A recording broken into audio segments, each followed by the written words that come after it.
cheating wife's devious plot to eliminate me for wealth backfires as I uncover her scheme. Why do the wicked thrive while the honest suffer?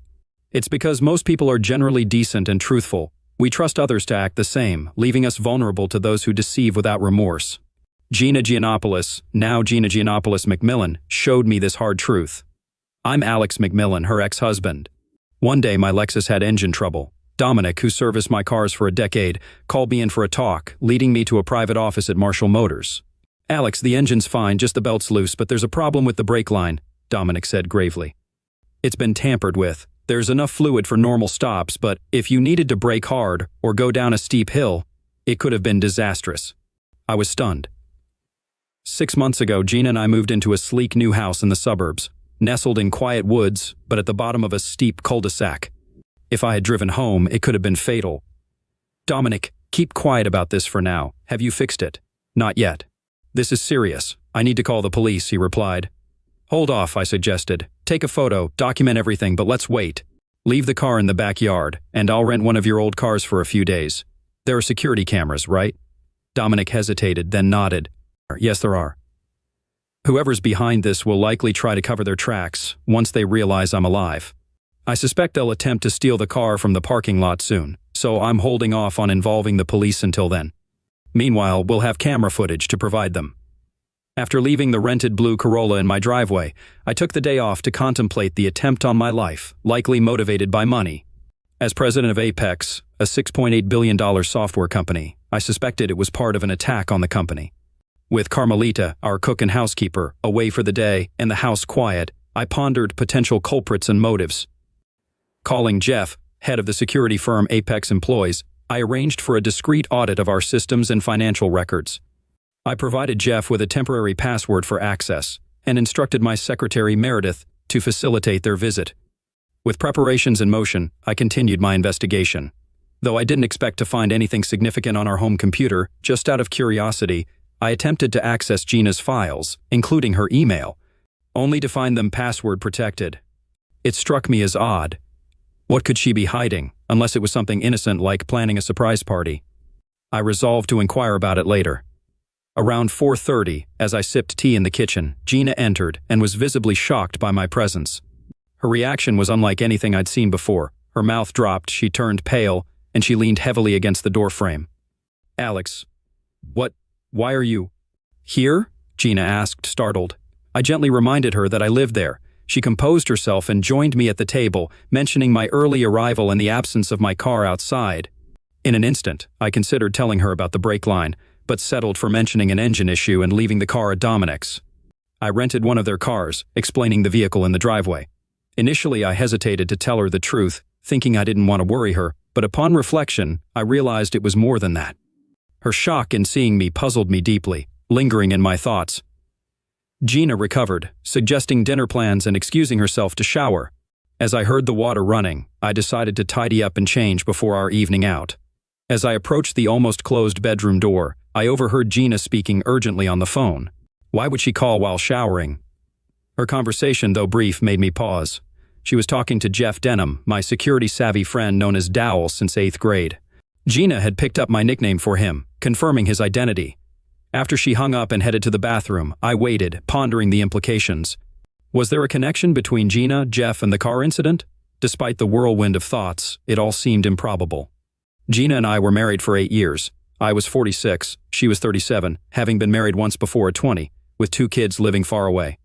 I first encountered Gina during her tour of Apex offices. Intrigued, I orchestrated a lunch date through a mutual friend, which proved successful. Gina exuded effortless beauty, standing nearly 6 feet tall, with raven black hair, dark eyes, and a confident demeanor. Despite my age and average looks, I knew my success played a part in her attraction, and I was fine with that. With a solid prenup in place ensuring fairness in case of divorce, I believed our love was genuine and our life together promising. Gina brought me joy, despite her extravagant spending habits and flirtatious nature. Though she was adventurous in bed and in life, recent events had cast doubt on our relationship, especially with my friend Dowell possibly involved. I discreetly investigated Apex's finances, withholding information about the car break-in from both Gina and Dowell. That evening at dinner with Gina, I concealed my anxiety, knowing our night would end calmly. The next morning, I woke early and swiftly prepared for a trip to Los Angeles. With a packed bag, flight booked, and limo arranged, I woke Gina to inform her of my sudden departure. "Sorry to wake you, babe," I said, smiling at her as she slowly opened her eyes and returned the smile. "Morning, Alex. What's up?" I explained that I needed to fly to LA for a sudden business meeting, though it was a fabrication, a believable one, given my frequent travel. "All right, honey. I'll keep the bed warm. Back by Friday?" she asked. "Yeah, that's the plan. Just you and me," I replied. She chuckled and hugged me tightly, reassuring me of her presence. As I rode in the limo, I pondered Gina's possible involvement in the car incident. Her ease with deception made me question whether she was innocent or a skilled liar. I hoped for the former but feared the latter. During the short flight to Los Angeles, I strategized my plan, prioritizing secrecy due to Jeff Denham's potential involvement. As the top security expert locally, I decided to bring in someone from outside the area. After landing, I bought a prepaid cell phone for anonymity and checked into the Beverly Wilshire Hotel. I then arranged to meet Dan Cameron, my former right-hand man, for lunch near his downtown office. Despite living in LA now, Dan and I maintained our friendship, meeting a few times a year. Over lunch, we caught up on old times and discussed recent events. When the conversation turned serious, I leaned in to discuss matters further. "I need a couple of favors, Dan," I began, and seeing his interest, I explained. "I suspect issues within Apex. Do you trust any security firms?" "Certainly. Vertex Securities. Alan Newman leads it," Dan replied. "But what about Jeff Denham?" he added. "I need an outside perspective," I explained. "First, call Newman, but don't mention my name." Dan promptly made the call, arranging a meeting with Newman. Grateful, I asked him to keep our conversation confidential. Then I asked a more personal question. "Have you ever seen Gina act suspiciously?" To my surprise, Dan hesitated, his face flushing. Eventually, he confessed, recounting Gina's flirtations with him before he moved away. He was reluctant to disclose, fearing disbelief or anger from me. Dan sat down briefly, wearing a troubled expression. "I get it, Dan, and I'm not upset with you," I reassured him. "You chose to ignore the subtle advances and eventually she stopped." "Exactly, it lasted a few weeks, then she went back to her usual self," Dan explained, adding, "It felt like she was testing me or something." "Was there anything else? Any other odd behavior?" I asked, to which Dan nodded, still looking uneasy. "Actually, yes. When we moved, Linda learned from Barbara Daniels, Josh's wife, that Josh, our CFO, was likely cheating with Gina. Intrigued, I inquired further, "How did Barbara find out?" Dan admitted uncertainty, mentioning Josh's suspicious behavior and potential encounters with Gina's perfume. He revealed that he and Linda debated whether to inform me, ultimately deciding against it to avoid unnecessary conflict. After our conversation, I harbored no resentment towards Dan. His accounts reinforced the suspicion that Gina might be involved in a scheme against me and my company. My call with Alan Newman was brief and to the point. I explained my need for a top-tier security firm for a confidential matter, emphasizing my desire for someone not affiliated with me or my acquaintances. Newman recommended Barry Asimov in San Diego, praising his intelligence, team, and trustworthiness. At my request, Newman connected me with Asimov and arranged a meeting for the following morning at 10 a.m. without disclosing my identity. Back at the hotel, I called Dan Cameron and asked him to rent a car from Hertz, ensuring it wouldn't be traceable. After a quick dinner, I had my usual late-night chat with Gina before heading to bed.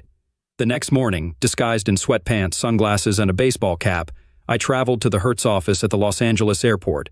By 9:45, I arrived in San Diego and parked near the Asimov office. Despite Asimov's unimpressive appearance, I quickly realized his intelligence surpassed expectations. Feeling the need to confide, I directly addressed Asimov. "I require a top-notch security firm for a highly confidential and complex task," I explained. "This assignment involves extensive high-tech computer work and demands absolute discretion. I'm prepared to compensate generously, covering all expenses. The project may span weeks, and your fee could reach 7 figures. He gazed at me intently for a moment. "Why come to us? What makes you think we're capable?" "Alan Newman recommended you highly," I replied. "Why not use Newman then?" he questioned. "He's excellent, but I need to cover my tracks. Once we unravel this, you'll understand. I have to be cautious. Newman contacted you without divulging my identity, making it challenging to trace back." After discussing initial arrangements, Asimov prompted, "Tell me the whole story. If it aligns with our capabilities, we're on board." I divulged everything: my identity, Apex's operations and worth, and the recent assassination attempt, suspecting involvement from Gina and Dan. I recounted Dan Cameron's observations without mentioning his name. Asimov posed clarifying questions, displaying his expertise. "I'm familiar with Jeff Denham's reputation," he acknowledged. "If he's involved, we'll tread carefully." After further discussion, Asimov outlined a plan. "You need two things: detailed examination of your documents and investigation into Denham, your wife, and other Apex executives. David Carlos, my top computer expert, will handle the financial scrutiny.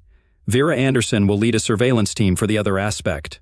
Half an hour later, we gathered in a conference room, enjoying takeout sandwiches while discussing my predicament. Asimov took a back seat, allowing Carlos and Anderson to lead the discussion, occasionally chiming in with his insights. His sharp wit reassured me, and by mid-afternoon I headed back to Los Angeles, relieved that Asimov accepted a promissory note instead of an immediate large fee. Carlos planned to investigate Apex through my computer, which linked to the company's vital systems. He instructed me to memorize Asimov's website URL. When alone in my office for over 2 hours, I would visit the site, download a program enabling Carlos to access and copy files from my computer and its network. Upon leaving, I'd delete the program and clear my browser history, covering my tracks. Though not foolproof, this method would likely go unnoticed unless my computer came under intense scrutiny. Carlos estimated that within 20 hours of web searching, he'd acquire the necessary data to assess Apex's status. Anderson's task was routine surveillance of Gina and Apex's top brass. We agreed against monitoring Denham, aware his security background would likely detect any surveillance, opting instead for discreet phone and credit card investigations. I cautioned against underestimating Denham's vigilance. He'd swiftly detect any overt surveillance. Vera proposed house audio-video recording bugs, Gina's purse and phone tap, ensuring secrecy. They assured quick, covert execution within 3 hours, including a sweep for existing surveillance. As for Gina's personal phone, Vera pledged to handle it at her tennis club locker. My role was to maintain normalcy, unsuspecting at work and home. While Asimov predicted a delay before another attempt on me, he advised caution, suggesting avoiding isolated areas and driving solo, even having Gina drive to work. I promised vigilance, despite the seeming ease of his advice. Before parting ways, we devised a one-way communication method to reach Asimov. Utilizing discarded cell phones, I'd call Larry Asimov, with the receptionist redirecting me to Barry. We agreed on bi-daily check-ins. Returning to the Beverly Wilshire, I informed Gina of my early return. She expressed her loneliness and anticipation for our reunion on Thursday night. Ending the call, I reflected on Gina's alleged plot. Despite her self-centered nature, I believe she loved me in her own manner. Our marriage lacked typical displays of affection, but we found contentment in our shared ambitions. Gina, although unemployed, remained active in her interests.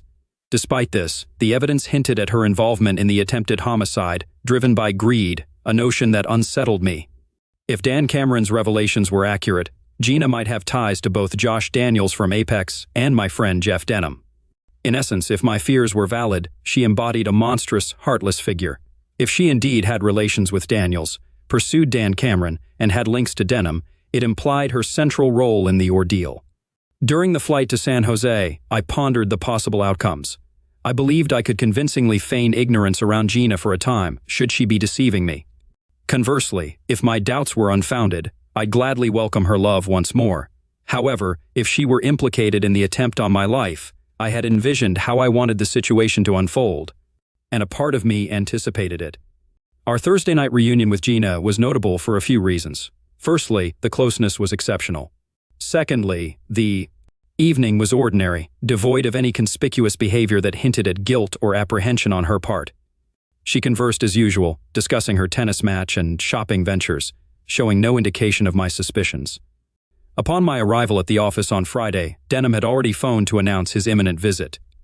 His eagerness was unsurprising. Likely he aimed to discuss the audit I'd requested and probe into my motivations. As he entered with a grin, extending a handshake, I pondered how he'd learned of my trip to L.A. Perhaps Gina had mentioned it, though I refrained from raising suspicions by inquiring. Instead, I greeted him warmly, mentioning my time in L.A. and the uncertain outcome of a lead from Dan Cameron. Denham settled in across from me, reporting the audit's findings as routine, with minor accounting errors. He probed into my reason for the audit, his tone attempting nonchalance. Thankfully, I had anticipated the situation and had a prepared excuse. I initially dismissed it as nothing, but on Monday, Bert Williamson from 2K2 reached out. Apparently, One of their vice presidents heard vague rumors at a New York meeting about an attack on a Silicon Valley software firm involving fake subsidiaries funneling money. It sounded dubious, but since it had been a while since I requested an account check, I figured it was worth investigating. Apologies for the inconvenience, but it's better to stay informed. He seemed to relax, responding, "No problem, buddy. That's what we're here for." After his departure, I swiftly initiated Carlos's software to scrutinize Apex's finances and communications. Wanting to afford them ample time, I opted to dine at my desk, with Meredith kindly fetching lunch along with the day's newspaper, which I hadn't had a chance to read. Midway through my meal, an article on the Metro page caught my eye. Auto shop fire destroys 12 cars. Reading it closely, I learned that a blaze had erupted at Marshall Motors, consuming 12 vehicles and damaging several others. While not entirely unexpected given the circumstances, it still rattled me. I immediately phoned Dominic, wary of potential eavesdropping, and inquired about the incident. He assured me that everything was fine, but unfortunately confirmed my suspicions about my Lexus, which had been completely destroyed in the fire. "It's all right, Dominic. That's what insurance is there for. Can I swing by after work today, say around 6 p.m.? We agreed on the time, ending the call. While I doubted the security tapes at Marshall Motors had captured anything suspicious, I intended to have Asimov's team review them, just to be thorough. Thankfully, Dominic had documented the brake line issue and snapped some photos. Whoever orchestrated the arson was skilled. Walking me through the scene as the authorities gathered evidence, Dominic noted they suspect foul play but doubt they can prove it. "Seems like that old Ford truck next to. Your Lexus had a gas leak, igniting a chain reaction. The blast engulfed the other cars," he said. Gesturing toward the wreckage, he added, "There were surveillance cameras nearby, and I've copied the footage for you. It's in my office, tucked away with the coffee filters." "Thank you, Dom. Now I need another favor, a significant one." I requested that Dominic hold off until Monday before sending the surveillance footage and his initial report, including photos, to Barry Asimov's office. I repeated the address several times to ensure he remembered. I also left my rental car with Dominic, opting for cabs for the next few days, picking them up from different locations on a whim. It reduces the likelihood of falling into a trap. I quickly dialed Larry and reached Barry Asimov within minutes. Not much had changed. Carlos had extracted data from my computer, but the process wasn't complete yet. I assured Barry I'd try to make it to the office during the weekend. Vera Anderson's team swept my house for bugs, finding none, and installed their own. They also cracked Gina's computer password and copied her files, planning to examine them later. I briefed Barry on the car fire incident, promising to provide documents and reports soon. We scheduled another call for early the following week. The weekend passed uneventfully. Gina and I stuck to our usual routine, sleeping in on Saturday, followed by breakfast cooked by Gina. We spent the day at the clubhouse, with me playing golf and Gina relaxing by the pool with her friends. Dinner was at the club with friends, followed by more love-making moments at home. Sunday saw us pursuing our individual activities. I informed Gina that I had to spend part of the day at the office, a common occurrence. I requested a ride and headed to the club for tennis. Using my discarded cell phone, I alerted Barry, who assured me Vera would meet her operative in the locker room while Gina played. I logged in, initiated the program, and let Carlos proceed. I pondered why I wasn't consumed by anger, considering the apparent betrayal by my wife and best friend, Gina's flirtation with Josh Daniels and possibly others. Despite these revelations, my anger remained subdued. I recalled the saying, "Revenge is a dish best served cold," attributed to Pierre-Ambroise François Chauderlos de Laclos in the 18th century. I compartmentalized my emotions, reserving judgment until I had concrete evidence. Gina picked me up around 5:30 after her activities, and we shared a quiet dinner at home, opting to watch recorded episodes of The Sopranos before retiring for the night. Monday passed without incident. In my office, I feigned work, ensuring David Carlos could complete the software setup. But during a Tuesday afternoon call with Barry from a downtown bar booth, I learned of significant progress from his team. "Firstly, your car was indeed arson," Barry began. "Two masked men punctured the Ford's gas tank, spreading gasoline around before igniting it." I inquired about Dominic's evidence, suggesting it could implicate the perpetrators. Barry agreed, but noted the challenge of linking it to Denham or my wife without further proof. Moving on, Barry disclosed David's findings on my computer. They suspect a year-long embezzlement scheme totaling around $2 million. David believes he can trace it back to a specific office computer with more time. Concerned about recovering the funds, I asked about the possibility of reimbursement, to which Barry expressed skepticism, advising recourse through legal action if the culprit can be identified. Despite the financial loss being significant, I found solace in it being less severe than attempted homicide. Any updates on Gina? Did Vera's team find the bugs and access her computer files? He cleared his throat. Things aren't looking good, Alex. I won't sugarcoat it. It seems she's likely tied to two of the three Apex guys you mentioned, Josh Daniels and Eddie Kryler. Also, on Sunday, she made a call to Denham from her cell phone, confirming their relationship. Jesus, I muttered, feeling the weight of the revelation sink in. Barry's voice broke my somber thoughts. Give us a couple more days to sort this out. Vera's team is tracking Gina's cell phone, purse bug, and the bugs in your house. They're also investigating her cell phone records and credit cards. Did you have any idea about the cards under her maiden name? Hell no, I replied, still stunned. I understand this is tough. Can you hang tight a little longer while we conclude our investigation? I know I have to, Barry, so I'll manage. Do you think there's a risk of another attack? After a brief pause, he said, Possibly, but they'll be cautious, given the recent car incident. If you take reasonable precautions, avoid secluded places, you should be safe. Should I assign some men to watch over you? No, it's too risky. Denham's associates might catch on. I'll look after myself. I'll check in on Thursday. I'm sorry, Alex, he said softly. Yeah, me too, I replied before hanging up. Wednesday marked one of the most dismal days of my adult life. I faced the grim reality of my failing marriage and the betrayal of my closest friend, harboring the unsettling knowledge that one or both of them sought my downfall. Stuck in the office, I feigned productivity, engaging in sporadic conversations with Meredith while my mind churned with thoughts of vengeance. Though the specifics hinged on Barry's findings, the broad strokes of my retaliatory plan were already etched in my mind, fueling a growing sense of indignation and anticipation. Come Thursday, I delayed my call to Asimov, allowing his team ample time for investigation. By 4 p.m., I opted for a haircut and then retreated to a diner, hunkering down with a cup of coffee to dial Barry. Our conversation stretched nearly an hour, peppered with queries, clarifications, and strategizing. With the call concluded, he wished me luck, and we bid farewell. Armed with newfound information, I resolved to press forward. That evening, I maintained my facade at home, reciprocating Gina's affection as usual. Over a dinner of Carmelita's fried chicken and a movie, I contemplated the imminent end of our physical closeness, perhaps even our emotional connection altogether. Wanting to avoid Gina, I left early on Friday and grabbed a quick breakfast, opting for Gina's BMW convertible on the way to the office. I aimed for a safer commute today, though Gina would likely be annoyed by the disappearance of her car. By day's end, it would be the least of her concerns. Upon Meredith's arrival at 9, I summoned her to my office, presenting her with a list of tasks. I'll need to adjust my schedule today, I informed her. Could you handle setting this up for me? Perusing the list, her eyes widened in surprise.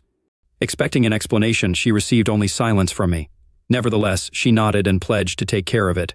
With a smile, I watched her exit. My morning remained uneventful, except for a 10 meeting with Nancy Lyatt, a friend and principal at Lyatt & Hine, a long-standing PR firm for Apex. Nancy, an attractive and witty woman around my age, engaged in an hour-long discussion in my office, with the radio masking our conversation. At lunchtime, I enjoyed a sandwich and soda at my desk, preparing for the anticipated events of the afternoon. Around 1, Meredith informed me that Jeff Denham was trying to reach me urgently. I instructed her to inform him that I couldn't meet until 4, as previously arranged. I pondered whether Denham had bugged my office, considering the possibility that he might have overheard my conversation with Nancy Lyatt. Nonetheless, I relished the idea of his frustration. Entering the conference room a few minutes before 1, I found it arranged precisely as I had specified, with the necessary equipment set up and ready to go. Hello, I greeted. It's Arthur, right? He grinned, acknowledging the recognition. Yes, Mr. McMillan. Arthur Wren. Everything set up. Shall I run it or just give you a demo? Just show me, please, Arthur. I want it running all day for my meetings here. He positioned it to cover the designated area, and we tested it briefly. All was well. The cartridge lasts 6 hours, so you're good to go, Mr. McMillan. After thanking Arthur, I adjusted my laptop and reclined. Moments later, Josh Daniels entered, looking hesitant. Josh, come in. You're fine with recording this, right? He seemed puzzled. Alex, what's up? We'll discuss in a sec. Did Meredith explain? This stays between us, okay? He nodded, still uneasy. Wait, yeah, sure, Alex. Is everything all right with the filming? I suppose, but I cut him off. Wait, Josh, you'll understand soon. I leaned back, maintaining a neutral expression, observing his discomfort. Then I confronted him. Josh, I know about you and my wife. He grew tense, struggling to appear composed. His gaze avoided mine. "Alex, I don't know what. No need to pretend. I have the evidence," I confidently delivered the lie, tapping the thick manila folder beside me. "But now I want the truth from you. You're in deep trouble and lying will only make it worse." I faced tough negotiations, but Josh appeared utterly miserable. I relished his discomfort, waiting for his attempt to evade what he'd done. After a pause, he spoke. "Alex, can we turn the camera off?" "No, keep going, Josh, I'm listening. When did it start?" "How? And how could you justify this affair with the boss's wife?" He kept his gaze down. "It began 4 years ago, lasted 3 months. Gina seduced me, it's that simple. Linda and I knew you both for years." Gina flirted. Who wouldn't? Then, at a Christmas party, she heavily flirted with me. I didn't believe it until she called me, asking to come over when you were away. I tried to leave, but she insisted, locked the door, and confessed her desires. I knew it was wrong, but I stayed. She led me to the bedroom, and we spent 2 hours together. Josh slumped in defeat, his head resting on his hands as he gazed at the floor. "How long did it last, and how did it end?" "That's how it went. Then one day she abruptly ended it, not even being particularly kind. I think it was because I refused to comply with her wishes." "What did she want?" I inquired, breaking my silence since the confession began. He met my gaze. "She wanted me to set up fake accounts to drain money from Apex. It was all about the money, Alex, nothing else. She believed you had millions, and she wanted a big share for herself. She'd ask me questions in bed about our accounting systems, if creating fake accounts was possible, the risks involved, and so on. At first, I thought she was joking, but she kept bringing it up. In the end, I told her I wouldn't do it." He sat up straight. "I won't lie anymore, Alex. I didn't refuse out of morals or loyalty to you or Apex. By then, I was willing to do anything just to be with Gina. But I couldn't see a way to do what she wanted without risking getting caught, and I wasn't willing to go to jail, not even for her. When Gina realized I wouldn't comply, she ended things. Fortunately, it happened before Linda could find proof of the affair. I repeatedly denied it, fabricating stories and swearing it was just work-related projects. Although Linda probably didn't fully believe me, she eventually dropped it. I made every effort to make it up to her, and thankfully, we're still together." We sat silently for a few minutes. Much of what Josh disclosed was new to me. Barry's team had uncovered evidence of the affair, numerous phone calls and some suggestive emails. But Josh's revelation, that Gina initiated it and her desire to embezzle from the company, were surprises. I rose and dismissed Josh, instructing him to leave for the weekend and keep our discussion confidential. He responded with resignation and fear, agreeing to reconvene on Monday and return home to his family. In the meantime, I spoke with Eddie Kryler around 1:30 p.m. Eddie advanced within Apex, holding positions in global sales and marketing before becoming my second in command in operations. He confirmed Gina approached him several months post her split with Josh, a period exceeding 6 months. Being single, they didn't feel the need for extreme caution. Eddie revealed Gina broached the idea of embezzling from the company gradually, initially as a joke. Over time, it evolved into a serious proposition. He explored various options but found none feasible, citing the company's stringent financial controls. When he confessed his reluctance to Gina, their association ended. When I confronted Bernard Eisenhart, Apex's treasurer, about his involvement with my wife, his reaction was one of surprise rather than distress. He insisted I should discuss it with Gina, not him. Despite presenting him with pictures, he remained firm in his denial. Barry confirmed there was no evidence linking him to Gina except for one phone call. Bernie recounted how Gina lured him to a supposed surprise party where she made advances. However, he resisted due to my marital status and left promptly afterward. He opted not to disclose this incident to me earlier, fearing I would blame him. Understanding his perspective, I assured him I believed his account, clarifying that I recently discovered Gina's infidelity with other company employees. Bernie's initial anger subsided into astonishment upon learning about Gina's involvement with 2 other men. He even recalled rumors about her and Josh from years ago but had dismissed them. After our discussion, I assured him of my trust, reiterated that I hadn't accused him, and stressed the importance of confidentiality. After he left, Meredith informed me about Jeff Denham's urgency to meet immediately, despite the scheduled appointment for 4. Denham was insistent. I instructed Meredith to give me 5 minutes before letting him in. Reflecting on what I had just learned, I realized the gravity of the situation. Discovering that my best friend wanted me dead was not an everyday occurrence, and I relished the opportunity to confront him. When Jeff Denham entered the conference room, he appeared visibly shaken, as though he had consumed an excess of caffeine. Despite his attempt to appear composed, his voice betrayed his nervousness. "Hey, Alex, what's up?" His tone, though carefully casual, carried a hint of anxiety. "Hey, Dowell, thanks for dropping by. Want some coffee?" He declined and inquired about the video camera in the room. With a smile, I explained its purpose for recording today's meetings. He seemed apprehensive but voiced no objections. As Denham puzzled over the situation, I noted Meredith's silence and Bernie Eisenhardt's cryptic nod earlier. Turning the laptop toward Denham, I revealed a still frame from a recent bedroom video. His shock was palpable as he met my gaze. Before he could respond, I struck him with my fist under his eye. He recoiled, crashing to the floor as the chair slid backward. Standing over him, I removed my glove, feeling the pain but relieved it wasn't more severe. With a grim smile, I waited for Denham to regain his composure. It took him a while to regain consciousness, and when he did, he looked around warily, then moved away from me, his expression a mix of confusion and caution. "Think you can handle more?" I quipped, my tone casual. "No need, Alex," he muttered, eyeing the door as if considering escape. "Forget it, Dowell. Guards are outside. You're staying put," I assured him. As we sat in tense silence, he seemed to mull over his predicament, likely hoping I was unaware of the full extent of his actions. "Get back to the table," I commanded. "What's coming next will hurt a lot worse." He complied, keeping his gaze fixed on me. "You're a disgrace," I berated him. "Entertaining my wife, stealing from me, and plotting my homicide." His reaction was one of shock and alarm.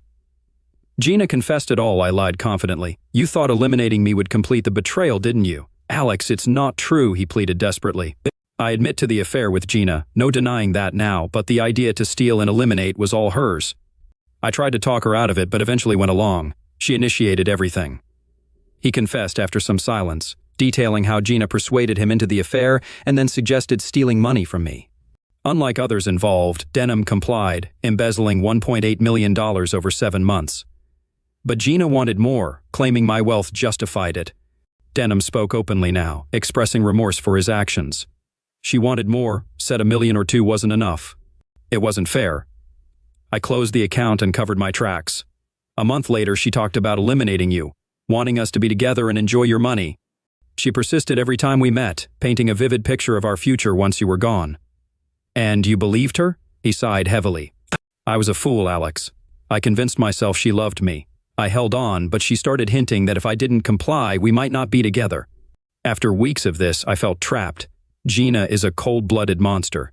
When she got the idea, she wouldn't let go, so I found someone to tamper with the brake line. He assured me it could be done without suspicion." He looked at me, worn out. "I know you'll never forgive me, how could you?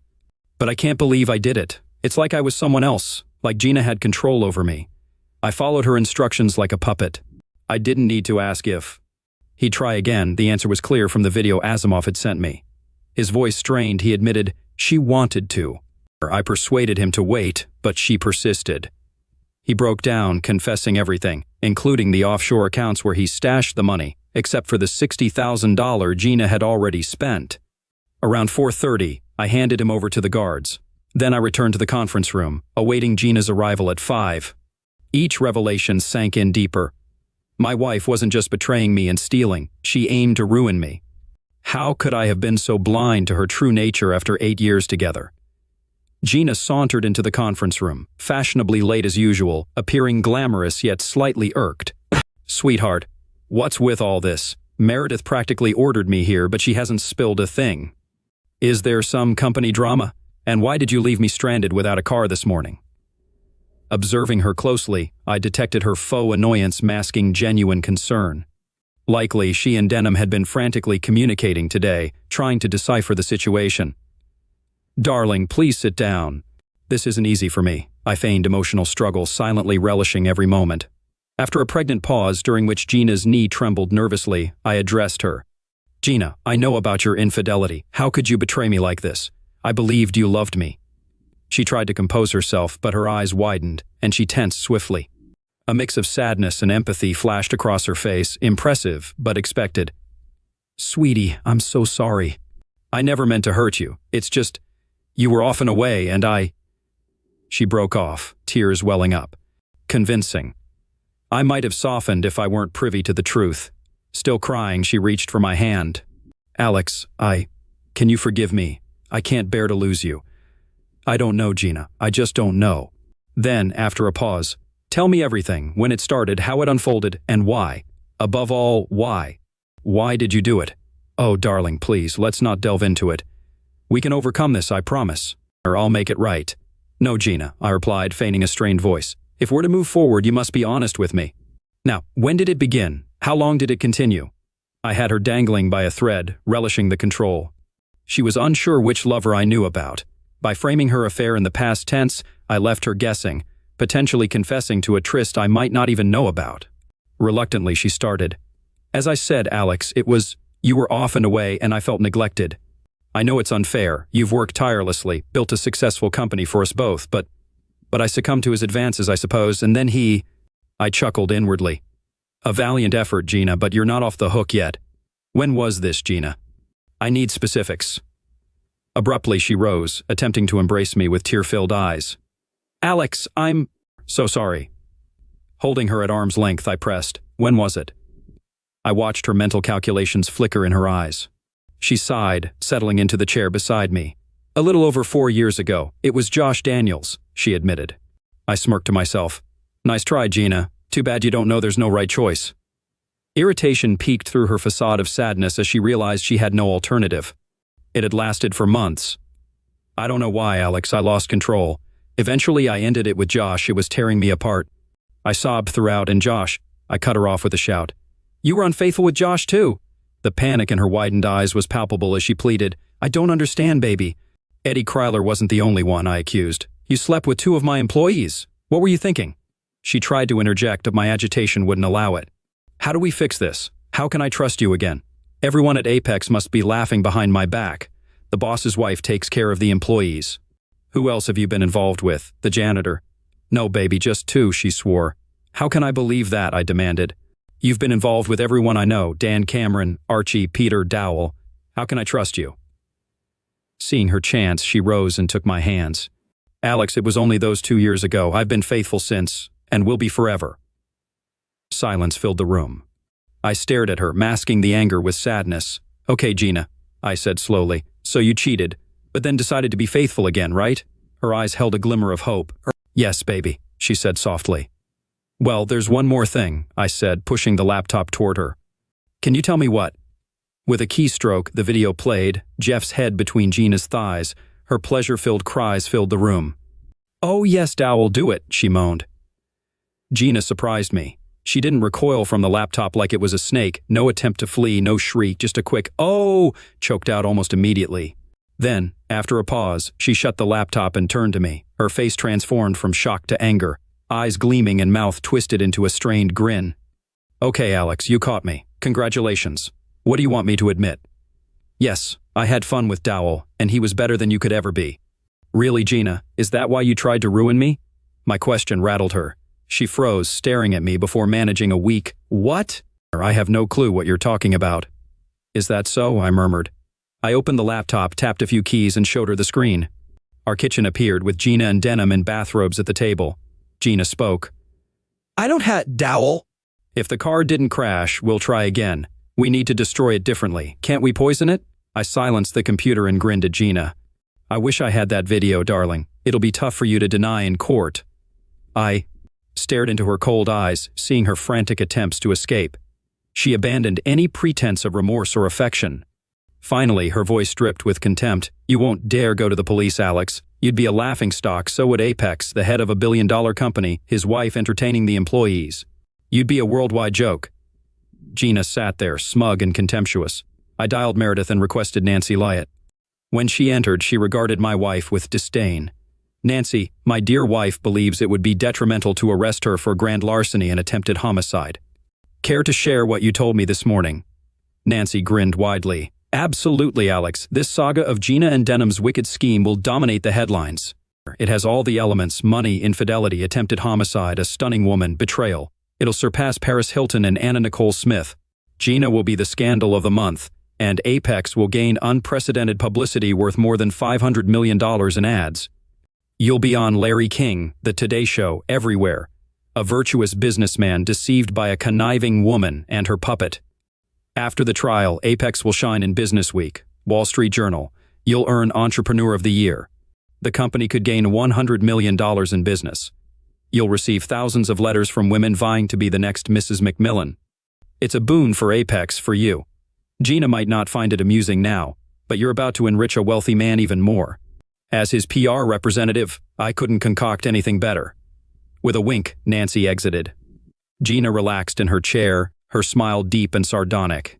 Maybe for the first time in all the years I'd known her, she seemed completely beaten. I dialed Meredith's number. "Meredith, you need to call the cops."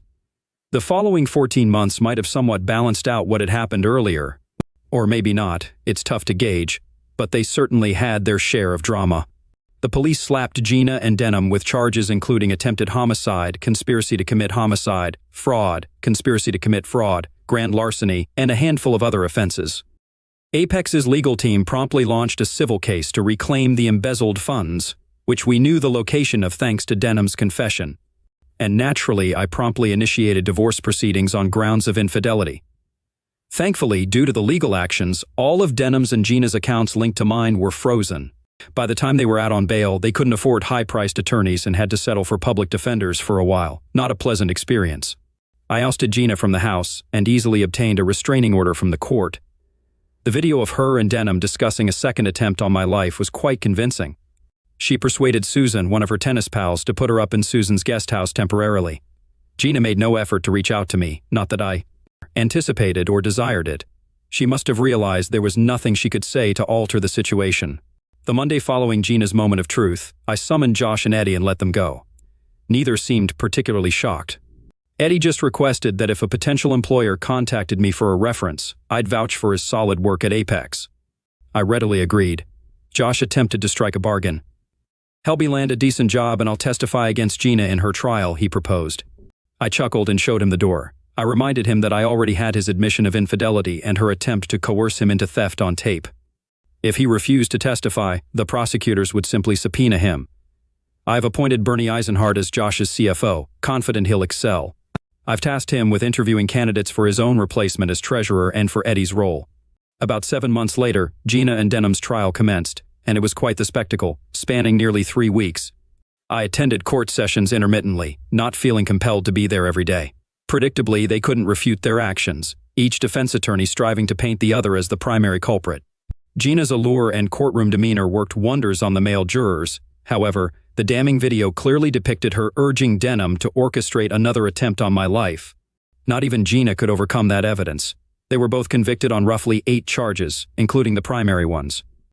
Throughout the trial, the media attention enabled Gina to secure multiple contracts for magazine and TV interviews, affording her the means to hire a high-priced lawyer. The new legal team has filed appeals, successfully stalling the sentencing process thus far. However, Gina and Dowell are looking at 10 to 15 years behind bars. All the embezzled funds, except for $72,000, were returned to Apex. Given Denham's defunct security firm, I needed someone to fill that role for Apex. During my trip to Los Angeles to express gratitude to Barry Asimov, he recommended hiring David Carlos, who was keen on relocating to the Bay Area, a decision you've witnessed pay off.